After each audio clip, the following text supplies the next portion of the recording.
তো এরপরে দেখো আমরা লিখব হচ্ছে বিসর্গ দিয়ে, এটা দিয়ে আমরা লিখতে পারি হচ্ছে দুঃখ,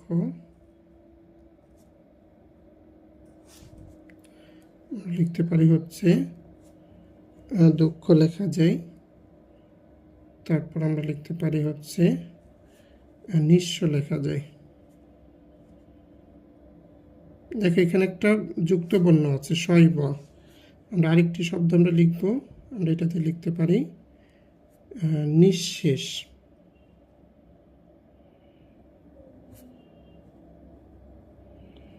নিঃশেষ। তো আমরা দুইটা লাইনে একসাথে প্র্যাকটিস করব। এরপরে রয়েছে চন্দ্রবিন্দু। দেখো হ্যাঁ, এটাতে আমরা লিখতে পারি হচ্ছে চাঁদ।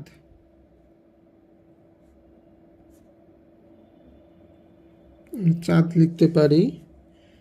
তারপর পাঁচ লিখতে পারি,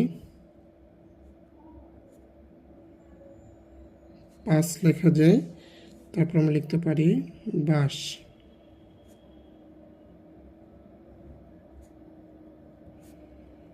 বাঁশ লেখা যায়।